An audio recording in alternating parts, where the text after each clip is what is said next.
Welcome, everyone. I want to thank everybody for joining us on this, if you're in Osprey, at least this rainy Friday afternoon.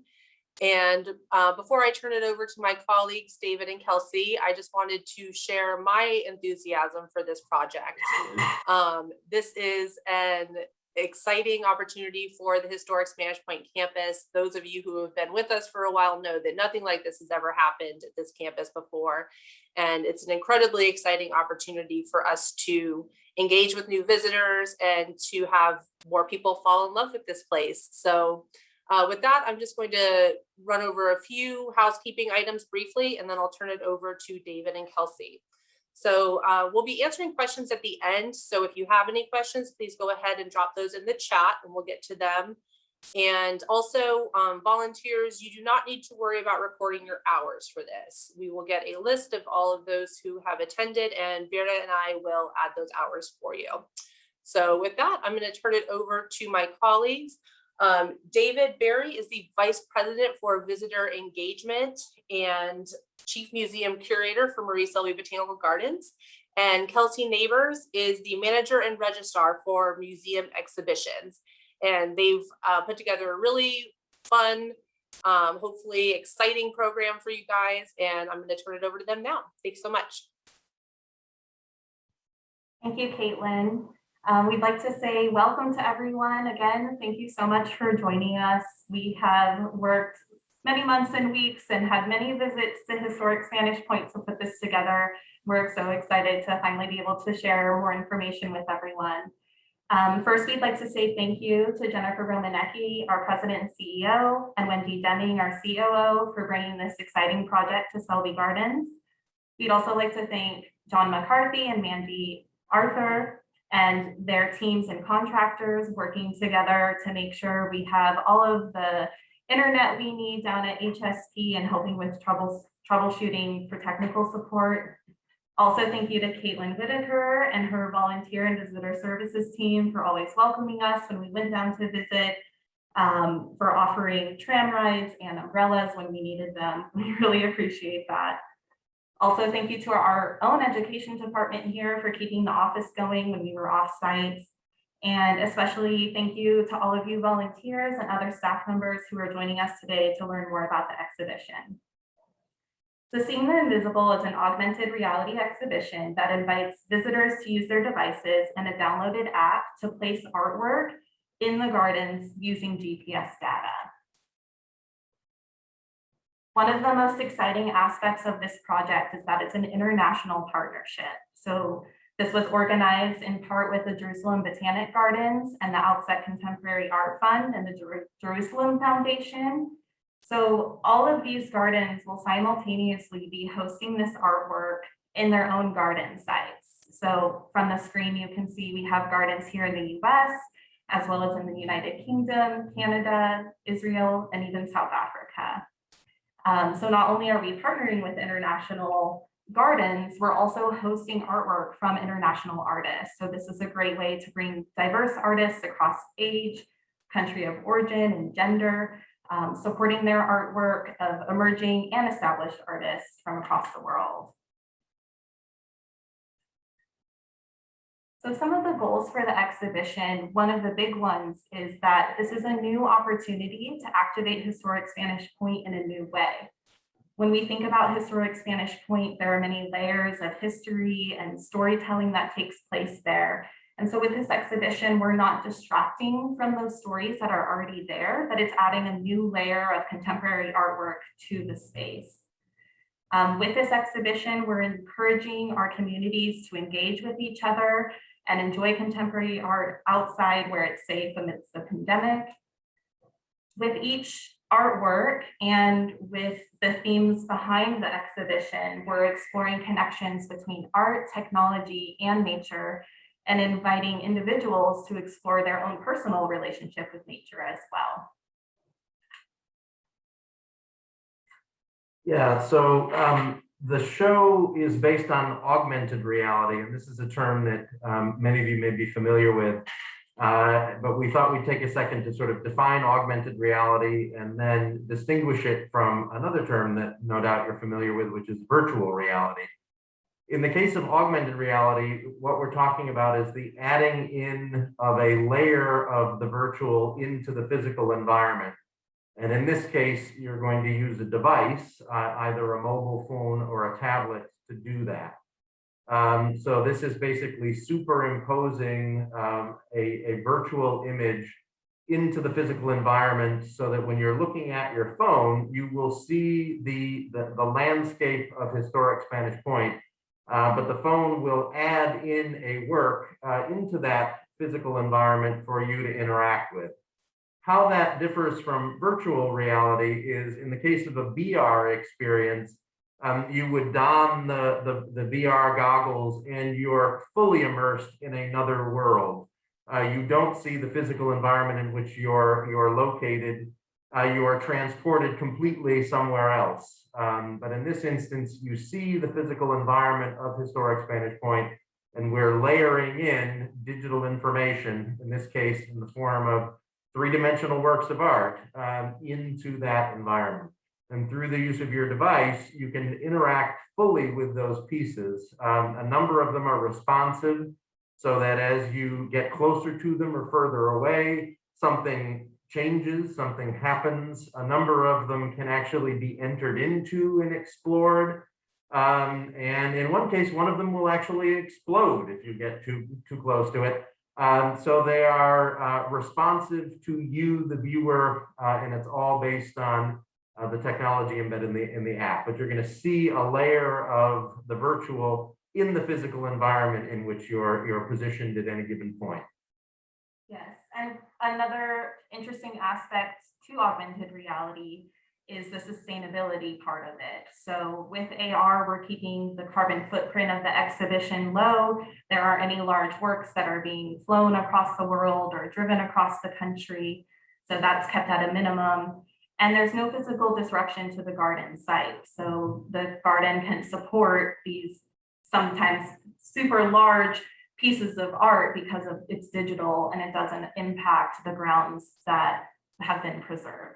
One of the things to keep in mind, which is really sort of unique and special about this experience, is Kelsey mentioned the same 13 artworks are going to be placed virtually in 12 different gardens around the world, so that at any given moment, while the physical environment that any given person is experiencing a work in will differ from garden to garden, there will be people in other parts of the world encountering that very same work of art while you are engaged with it at historic Spanish Point. So it's really neat to think that while someone halfway around the world is in a different physical space, they're engaging with exactly the same work of art at the very moment that you are on our campus. And that's a pretty extraordinary thing. And then I would encourage you to take a moment when you're engaged in this exhibition to kind of maybe figuratively step back and think about that for a minute, because it's a really neat and unique and special experience that it's really kind of a privilege to be a part of. And we're thrilled to be able to obviously offer it not only to our own staff and volunteers, but to the wider community at large. So it's a really neat and distinguishing feature of this show. So as we mentioned, this exhibition is adding a new layer to the garden site. So all visitors will be able to have this physical map. And as you can see, we made our best effort to invite visitors to explore all of the acreage that is there. So visitors will start just south of the Welcome Center, make their way along Mary's Chapel, up to the White Cottage, over to the points, and then all the way to the Guptill House and bring them back to the Welcome Center at the start. So we made our best efforts to consider the landmarks that already exist there, and also use input from the artists and the main curators in Jerusalem who are working at the forefront to organize this exhibition. So for example, some of the artists requested that their work be placed among trees or among a desert landscape, or some of them, because of their virtual size, required a large field for visitors to be able to explore every cave that may exist within the artwork. So again, we were looking to seamlessly apply these artworks to historic Spanish Point in a way that invited visitors to explore the app, but also look a little bit closely at the environment there and explore what may be hidden inside the cocktail house or what there is to learn from the docent who is there already. So because this is an app that's required to be on a device, we wanted to share this basic information about what type of device is needed. We're not expecting docents or staff to be able to troubleshoot every device and get it working for visitors. We'll do our best efforts, but knowing these specific details will help you in knowing initially if the app will or will not work for a visitor. We plan to have this information on the website for visitors to read in advance and also on signage at the Welcome Center for visitors to read there as well. And basically what this comes down to, because of the size and sophistication of the app, only more recent and more powerful devices will work. But as Kelsey mentioned, this will be posted on the website. We're talking about some form of signage at the welcome, the gazebo at HSP that will have this information. This really relates to the downloading of the app onto the device, the phone or the tablet.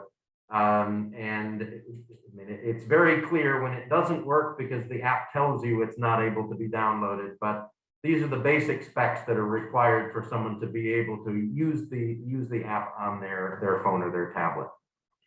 And another interesting fact relating to the international aspect of this project is while it's being curated and developed based in Jerusalem, the app developers work in Denmark. So there really is a lot of points of connection across the globe for this exhibition, which is really exciting. So here are some screenshots we wanted to share from the app. When you are not at the garden site, you would receive that first image, that notification that you must be physically present there at the garden for the app to work. And that's because it is connected to your GPS and location services. So in order for the app to work, that must be turned on as mentioned in the previous screen. So once you're there at the site, you can see in the second image in the background, there is a path outlined within the app. And so once you are within a close enough GPS radius of the artwork, you can establish the artwork. So that's that second notification there. Right, so the app itself can be downloaded anywhere, but it will not function unless you are on site because it's based, as Kelsey was mentioning, on GPS. But there is a map embedded in the site. You can follow your route. And then as Kelsey mentioned, when you get to a hotspot, which is indicated as a kind of orangish circle around the work of art, you will be prompted automatically. The one thing that I can't overstress is that technical information that we listed before is simply what is required to download the app. Once the app is downloaded and you're on site, it is extremely intuitive. It does almost everything for you. So from a usability standpoint, it should be very, very straightforward. So you follow the route on the map, you get to the hotspot, and then it actually prompts you to do what Kelsey will talk through here in a second. And it's very, very simple. It's a couple of clicks and you're good to go. And it provides very clear and simple instructions for how to do it. Yeah, so first what you would do is, as in the first image shows, is rotate your phone to scan the ground. So I have my cell phone here. And so what you do is kind of do a back and forth sway motion, up and down. And it only takes maybe 10 seconds or less before it initiates and you'll get a prompt that says scan successful. So once you get this notification without, touching anything on your screen, you'll get a second notification that says direct phone to the ground in front of you and tap circle to establish artwork. So what this screenshot didn't capture is there is an orange circle that exists on the ground. And once you tap that, as this image shows, the artwork will pop up.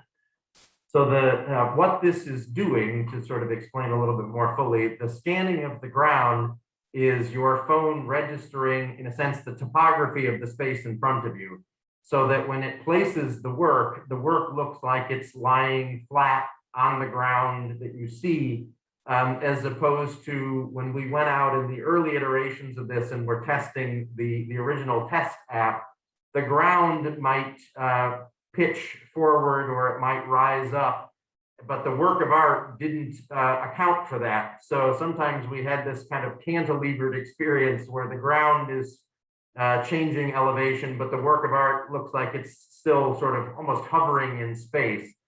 So what this does, the app reads the ground and it places the work when you activate the second step here, so that it looks like it's comfortably sitting in the grass. And then within that circle, that hotspot that we talked about, you can actually place the work wherever you'd like. And that's what that final step in the process enables you to do. So hopefully all of you volunteers will be able to join us next week on Tuesday, where we can actually test this app in person. So if you're interested in joining us Tuesday morning at 9 a.m., please RSVP to Caitlin by sending her an email, and we'll have her email address on the screen towards the end of the presentation. But using it in person is kind of the best way to really experience it and kind of understand how simple it is. It may sound convoluted and complicated trying to explain it, but it really is simple and something we're hoping that everyone will be able to enjoy on their devices. Kelsey can tell you that if I can figure it out, you should have no problem whatsoever, because I am not quite a Luddite, but I am not a master of technology. So this is absolutely achievable. And as I said, it's very intuitive. Once it's downloaded on the device, the steps are very clear, and it's very quick to get to the fun part, which absolutely is fun and engaging. And I think everybody's going to have a really great time. So as David said, on to the fun part. So again, we are so excited to bring these international artists to Sarasota, to Marie Selby Botanical Gardens. And what we've done here is include a few screenshots of the artwork, because one of the exciting things about the experience is the aspect of discovery and self-discovery and the element of surprise that exists within these artworks. So again, as we mentioned, some of them have audio components, some of them move, some of them you're able to physically interact with and engage with. So this is just some simple information about the artists and the artworks themselves. And we're not expecting every volunteer to become a docent or an art historian. The information that we're sharing with you exists in the printed material that visitors will receive, and it also exists within the app. So of course, become familiar and explore on your own if there's a specific artwork or a specific artist that really resonates with you. We invite you to do further research. But again, there is not an expectation that you will be an expert art historian here. So we can start with the first work that visitors will come across. Sure. So I think we both get a kick out of the placement of the first work. Probably 75 yards into the gardens, just to the left, or I guess it's the south of the Welcome Center. There is a junction in the path at which we have placed the work of DAITO MANABE, who is a Japanese artist, computer programmer, and DJ. And the work consists of a 3D scan of the artist himself, that when you place him in the site that you can see there on the right, he starts by lying down on the ground, and then he rises up and he starts to move in very unnatural ways. He is in effect dancing, but it's in ways that sort of defy the laws of physics. The best analogy that I can give you is, if you've ever been to, say, a used car dealership, the kind of wind socks that are blowing around in the breeze, that's sort of what this is like. But it's really fun, very interesting, and again, it's three-dimensional, so you can walk up to and around the figure as it moves in very interesting ways in space. So it's a great way to kind of start us off, and a very enjoyable and engaging piece to kind of begin the overall experience. Next, near Mary's Chapel is Numa by Mello Callahan, an artist from Australia. You may hear me say this a lot throughout the presentation, but this is one of my favorite works. It's one of the first that we were really able to explore in depth. And what it essentially is an ethereal type of orb that is quiet at first and then begins to grow in intensity of sound. It almost sounds like a yoga class has been recorded. But what's fun about this is that you can, while it's based in a GPS location, is you can kind of explore how far you can place the artwork. So you can place it even inside the chapel if you wanted, or with a different view. So because everyone will have their own personal device, there may be 4 or 5 people exploring the same piece in different ways in the same space. So again, there is an audio component. So we do ask people to bring headphones if possible, so that their audio experience doesn't interrupt someone else nearby listening. But what I liked about this piece, it's called Pneuma, and that's the ancient Greek word for breath, spirit, or soul. And I think this art piece really helps convey that. And I love that it's near the chapel. And this is one that you can actually enter into and pass through. And as you do that, as you approach it, as you step into the sphere and then out of the sphere, not only does your physical view change, but the audio changes quite considerably. So step into the disc. The third work is certainly one of the key signature works. This is by WEIWEI, Chinese artist of international renown. I would say arguably probably the best known living artist today. WEIWEI is a fascinating figure, and he produces work in many different media. This is, I think, the first translation of one of his physical pieces into AR. And this work did begin life as an actual physical sculpture referred to as gilded cage. It's in a sense like a giant bird cage that one in its original form could step into through a series of turnstiles. And you sort of see the inner space, and through the perforations, you can look out into the wider world. This has been converted into an AR experience, but the interaction with it is still very similar. You can actually step into this piece. You can push the turnstiles. You can work your way around. You can look up into the middle of it, and it addresses all kinds of issues relating to sort of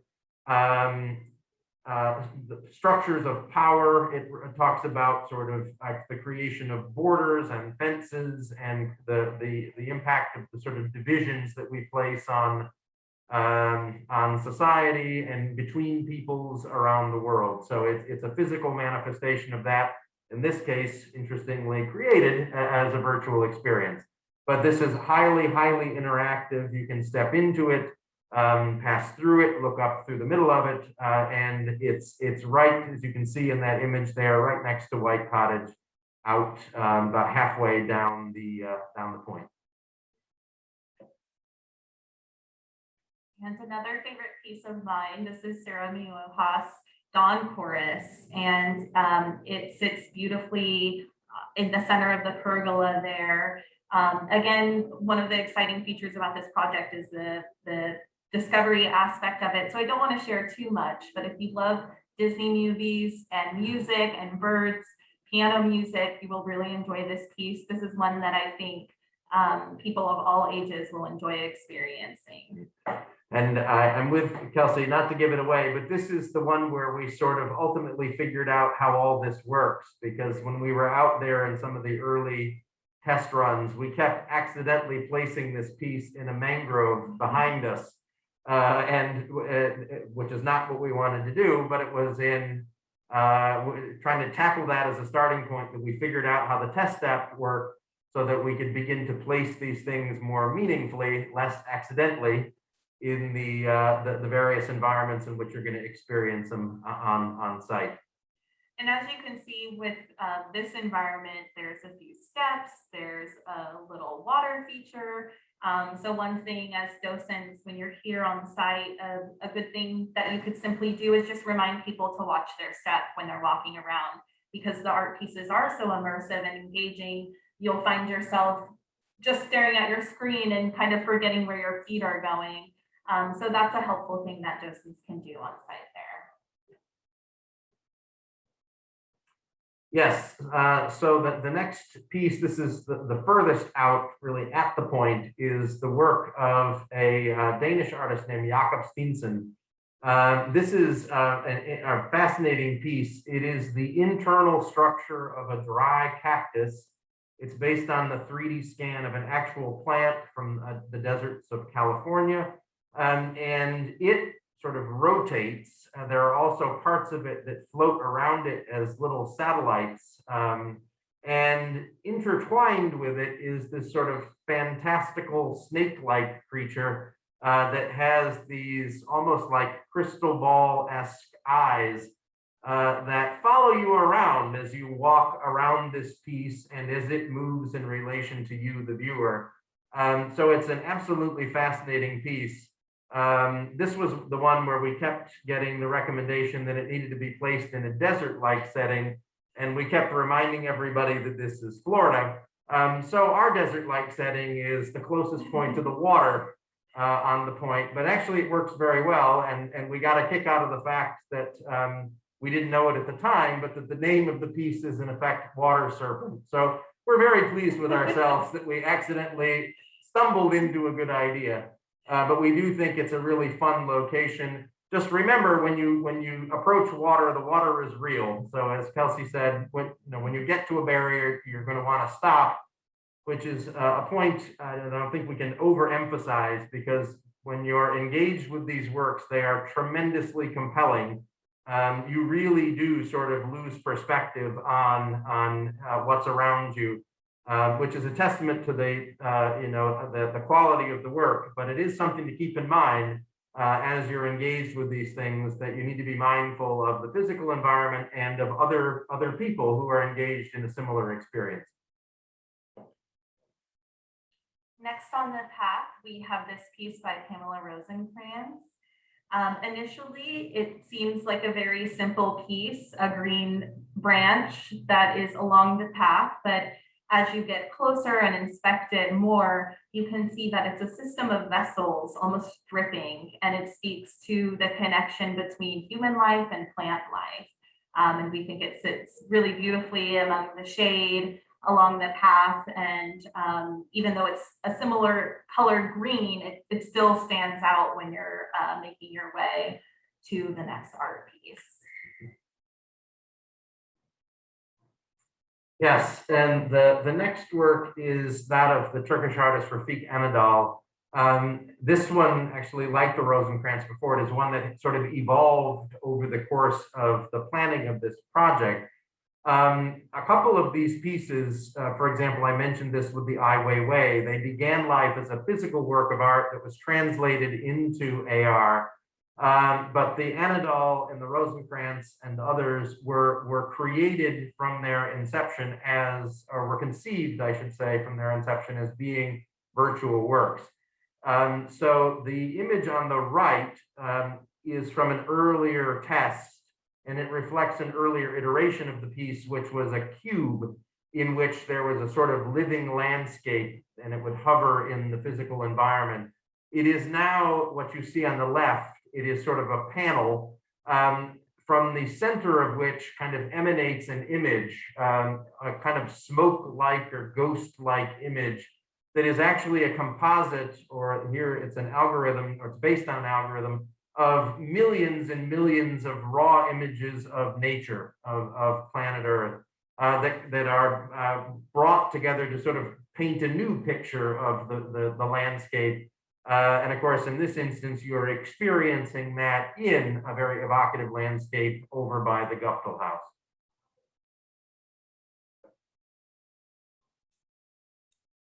So the next piece along the path is by TIMUR SI-QUIN. He is a German artist living and working in New York City, and this is located in the lychee field. So as you can see in that image, it is a cave-like structure that as you enter seems to be a space without any boundaries. It kind of envelops you in the sky among stars. There's an audio component to it that's really interesting as well. But this is a piece that we imagine people taking a lot of time to explore because there's lots of different caverns to go into. And when I say go into, when you're in it, it is so immersive. It feels like you're actually in a new space, even though you're really just standing there walking around with your phone. It's very engaging and one I think kids and people of all ages will really enjoy exploring.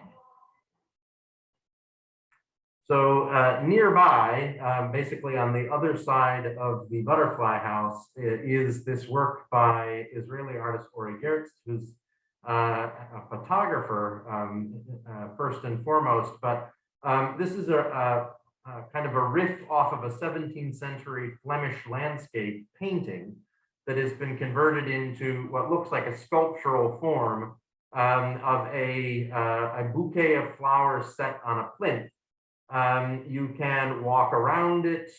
It's quite an extraordinary piece, but as you get closer to it, this is one of the ones we mentioned earlier that is responsive to you, the viewer. There is a sound of sort of buzzing, almost like bees buzzing, that intensifies. And if you remain close, or if you continue to get closer to it, you can feel tension sort of building between you and the work to the point where it actually explodes in slow motion. And then at that point, there is an audio element beyond just the buzzing that kicks in, where you have three scholars who begin to very slowly and methodically recount to you the details of the original painting. And it's a pretty extraordinary experience. But embedded in this bouquet of flowers are butterflies and other insects, which is what inspired the placement of this piece in relationship to the butterfly house. This is one that's great fun.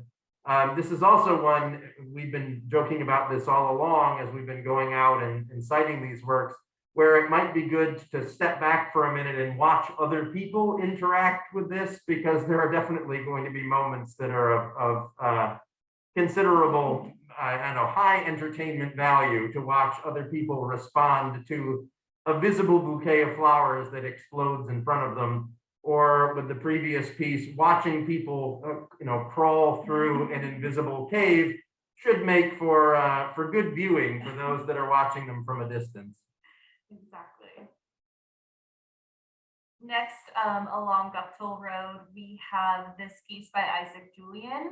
This is one I'm most excited to see because it's been on the later end of the timeline of being developed. So we've really only been able to explore it just one time. So it'll be fun to learn more about it and see how best to interact with it. And I think that's one of the exciting things about this project is that you can return multiple times to experience a specific work, or maybe depending on what the weather is that day, one work may be more enjoyable than the other. And there's ways to explore the path. While we've designated it in a specific order, and that's been because of curatorial decisions, there is intention behind it. But it's definitely possible for someone to just have a few favorites that they want to explore repeatedly when they return to the site. This is a good one to make another point.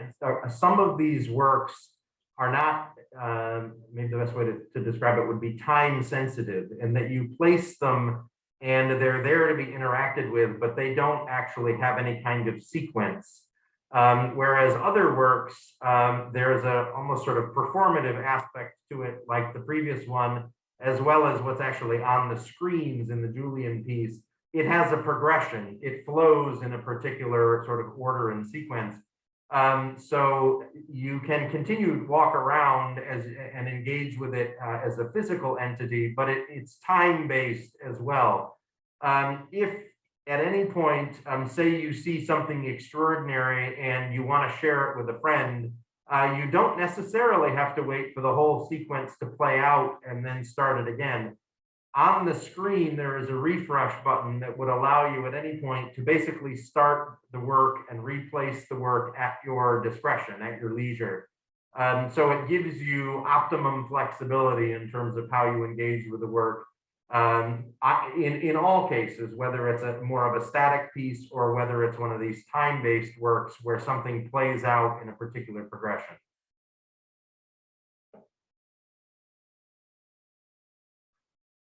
This is the work of an artist named SIGALIT Landau. This is a virtual realization of a conceptual piece. The artist had this idea of building a kind of salt bridge that would link Israel and the Palestinian Authority to Jordan across the Dead Sea. That has not been realized in any physical sense, but this work is inspired by that idea or that vision. So it consists really of four main parts. There is a very tall salt stalagmite that sort of rises up out of the middle of the piece, and it's surrounded by a kind of pool of salt water across which span three bridges. And this is fully interactive. You can walk around the whole piece. You can sort of look underneath elements. You can also, in effect, kind of step into the pool or over the bridge into the internal structure of the stalagmite in the middle, where you see this thing from the inside. And it is pretty fascinating and well worth spending time and exploring in full. So essentially, all of the rules that we have here in the Payne Mansion, specifically in the North Gallery, don't touch, stay close, stay far away, do the opposite of that when you're at Historic Spanish Point experiencing this artwork. Touch anything you can, because it won't hurt the art piece, but it may open you up to a new world that maybe you didn't realize was there. So explore as much as possible and discover, and encourage your friends that you're there with to do the same thing. The next piece we have is by an artist from Ghana who lives and works in Nigeria, ANATSUI. This is his first AR work, and it's developed from a previous sculpture that existed. So he uses scrap metal, such as aluminum bottle tops, and wires them together to create textiles or modern textiles of recycled material. So this piece sits really beautifully in the landscape right at the end of Guptill Road. And you have this sense of a breeze, the objects move, they kind of hang in the middle of the air without any support. So it's an interesting piece to get close to and kind of see the detail that exists there. And the final piece is the work of Mohammed KAZEM, I believe an Emirati artist, yes, based in Dubai. This is one that we were a little suspicious about in its early form, because the dimensions that we kept getting said 15 feet by 15 feet.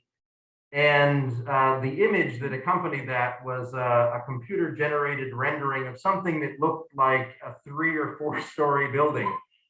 Turns out it's the size of a 3 or 4 story building. So when we first went out and I stood in the site and Kelsey was trying to basically hit me with a virtual target based on where we wanted to place it, I think I was in the process of saying out loud, I think this thing's going to be big. And then I just see her raise the screen up to try to get this thing into view. It references the number 0. Think about a very, very large tubular 0 that has sort of landed in the ground, creating an archway or a gateway, which is intended to be this sort of threshold under which you pass to enter a new beginning. But as you can see from the images, the form is inscribed with coordinates, basically geographical coordinates from all over the world. And this is a fascinating piece, not only because of the size and scale, but it actually is responsive to the time of day. So the color and the contrast between peace and inscription changes depending on when it is that you're interacting with it over the course of the day. So it's a pretty interesting piece. It made sense intellectually when we were reading about these works at the very beginning as being the first piece, but because of its size, we figured, so instead of this being the beginning of your experience, it's the gateway out to a sort of post seeing the invisible experience. And thankfully, it for the most part fits where we want to put it. So those are all of the artists and the works that will be coming to Historic Spanish Point next week. So thank you so much for listening to our explanation and for engaging with this new and exciting project. As I mentioned earlier, we will be having a second in-person training for volunteers who are interested in learning more. That'll be next Tuesday, September 21st.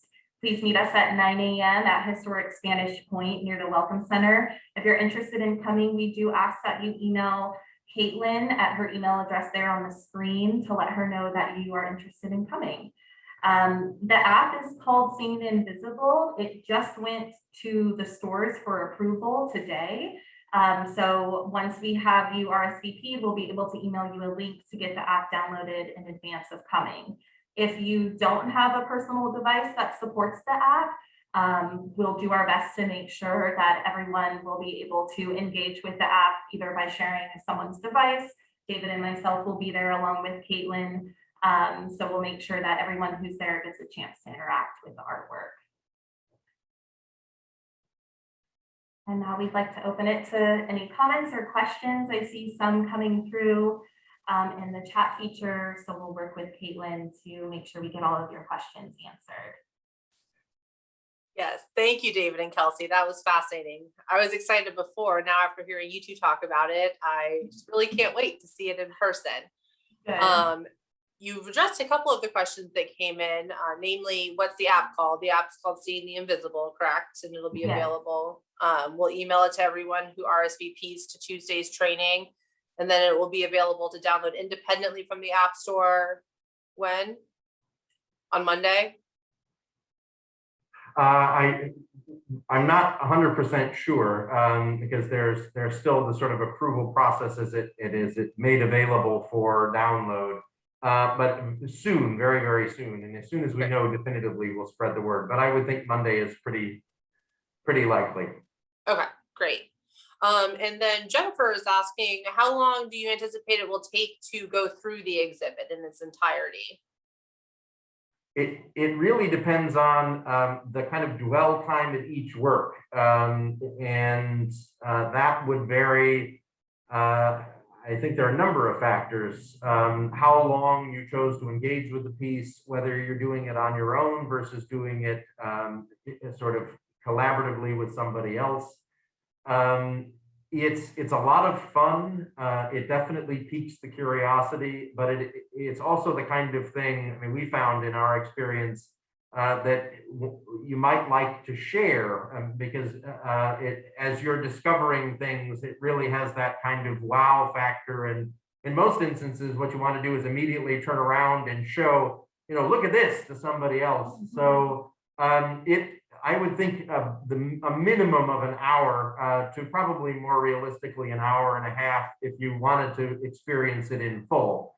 But the show runs for a year, and while the sequence is important to a degree, we would encourage people to sort of take each piece in its turn and ultimately take the time that you need, whether it's one visit or multiple visits, to kind of experience it to its fullest.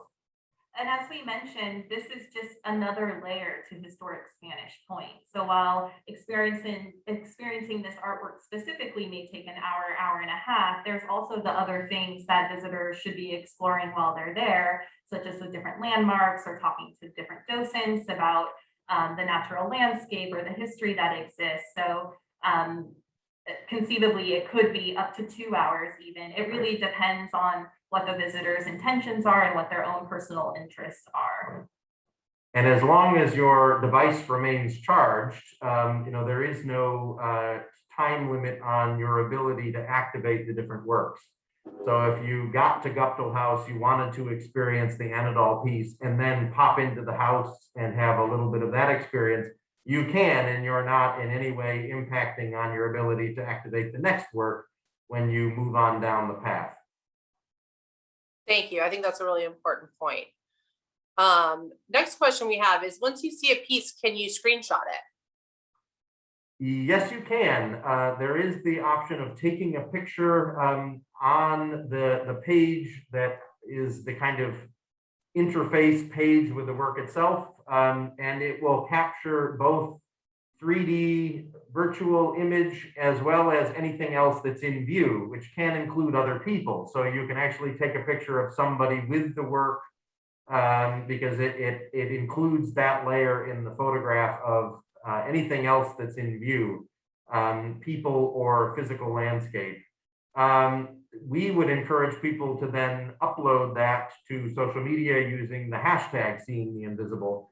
And that's a way for visitors to connect with users of this and other visitors to the other gardens that are offering this experience at the same time. And that'll be, that information will be available on the map and on the website so that people know where they can share it and see the experience of other people. Thanks, David.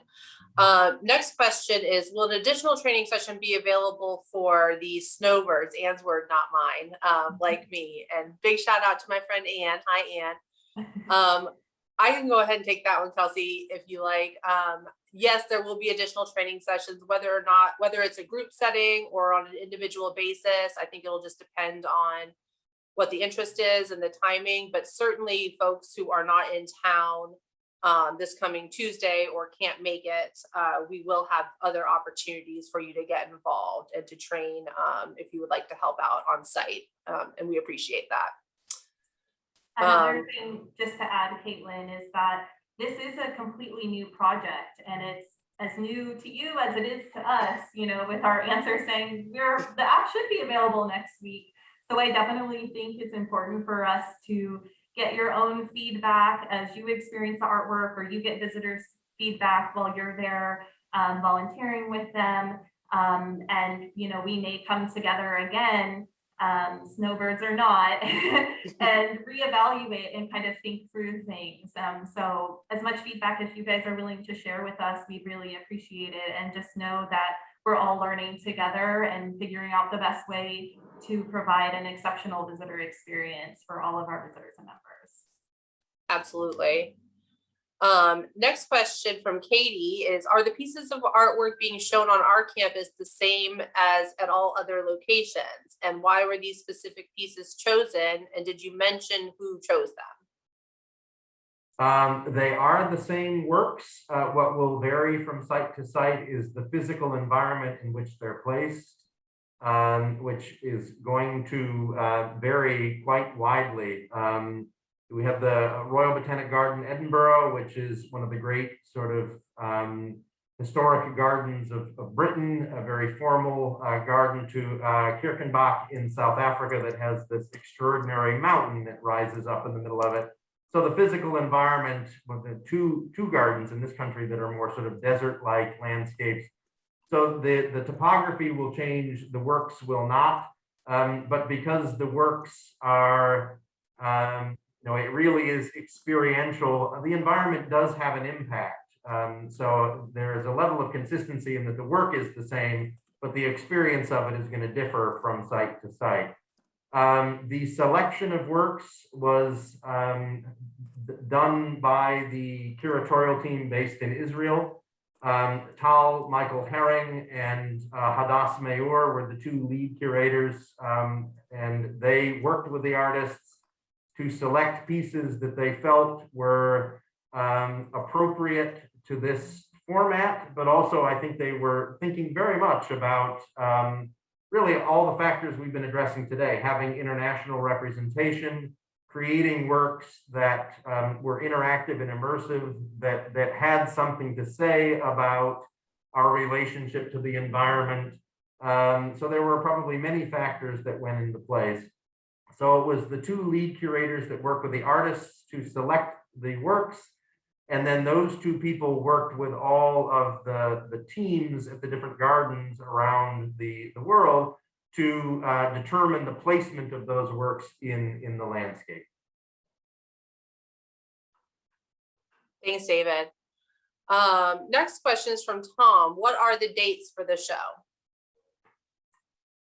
It goes live next Saturday, I believe, and then it is up until a date to be determined in August of 2022.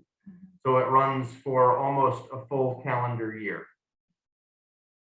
Wonderful. And can we talk a little bit about how we anticipate using volunteers for this exhibit? Keeping in mind that, as Kelsey already mentioned, this is new to all of us. So everything's a little fluid at the moment. Yeah, as we mentioned, we aren't expecting everyone to be art historian experts. We're not expecting everyone to be on the Geek Squad with Best Buy, doing all the troubleshooting for everyone. One thing we've kind of talked through is providing volunteers with a tablet of their own and placing them strategically throughout the path, so that you're at least able to share with a visitor the artwork that you're stationed nearby. Another thing volunteers can help with, as I mentioned, is reminding people to walk safely, to stay engaged with the artwork, but also be mindful of who and what is around them as they're exploring the artwork. And mostly, if someone does have an issue along the path, if you're not able to help troubleshoot, maybe help radio to the Welcome Center or to Caitlin and her guest services team and ask for support on site there, whatever that may be. So really as a flexible docent. And I would add, I mean, just helping to kind of maintain a high level of enthusiasm for this, because fundamentally this should be fun. And I don't think that's going to be hard, but that's an important role not to be undervalued. The other is I wouldn't be surprised if in their enthusiasm, people are going to want to share their experience. So just sort of listening and giving people an opportunity to kind of express their excitement for what they've just discovered, and an opportunity for you as a volunteer to sort of share your perspective, what you think is interesting about the work that you may be stationed near, just to sort of engage people in informal conversation if they want to step out of the experience and share what they're discovering along the way. Great. Next question is from Joanne. If a guest does not have a smartphone, they would not be able to see the exhibit. Is this correct? We are looking into the possibility of having a certain number of probably tablets available for use, but we're still in the process of figuring that out. We've had to take a little bit of a step back because the technical information that we shared came to us relatively late in the game. But we are looking to have at least a limited number of devices that we could direct people to if indeed they have made it to Historic Spanish Point without a device in hand. But part of our challenge is going to be to try to make sure that that information is communicated ahead of time, primarily through our website, so that people hopefully have a device with the app downloaded before they arrive. But we'll have some recourse if indeed they are there and they don't have a device that is either charged or of the right technical specification or whatever it happens to be. But that will probably come in the few weeks ahead, would be my guess. Thank you. And last question, unless anybody else has, oh wait, sorry. Are we producing specific maps for this exhibit? Yes, so there is a printed piece that covers quite a lot of ground. There's a basic introduction to the exhibition. There's a little bit of a description of what is augmented reality. There's a list of the 12 partnering botanical gardens around the world. And then there are some useful sort of user tips, just little reminders for people. And then there's basic information about the artist and work. And that information, artist and work, ties to a map. It's basically a version of the existing HSP map with the locations marked on the piece. The app itself has the wayfinding app that is tied to GPS. So there's a little blue dot that shows you where you are in real time as you move around the site. But because we don't want people having to go in and out of the app to some other digital resource, there's a printed piece that people can carry around that has all the basic information that's required to get going and to understand what you're experiencing along the way. Great, thank you. And last question, will we publicly encourage people to bring tablets? I think we're going to certainly encourage people to bring their own devices. We're going to try to make it as simple as possible. So we'll try to not only make the technical information available, but try to unpack that so that it's understandable to the wider world. And then encourage people to also download the app ahead of time. Which isn't to say it can't be downloaded on site, it absolutely can be, but it's just going to be easier to have it all queued up and ready to go upon arrival. Wonderful. Well, if nobody else has any questions, I think that wraps it up. And I just want to say thank you to David and Kelsey for all of their hard work on this exhibit. And they've been out here so many times in the heat this summer setting it up, and that I'm sure has been fun, but also very, very warm. And so I appreciate you both, and I appreciate you putting this presentation together to share with all of our wonderful volunteers. If anyone has any follow-up questions, please feel free to email me. And again, please, if you're available, join us on Tuesday, September 21st at 9 a.m. at our historic Spanish Point campus. We will meet at the gazebo for a more hands-on training, and have a wonderful weekend. Thank you all again for joining us. Thank you, Thank you. Caitlin. Thank you, everyone. Bye-bye. Bye.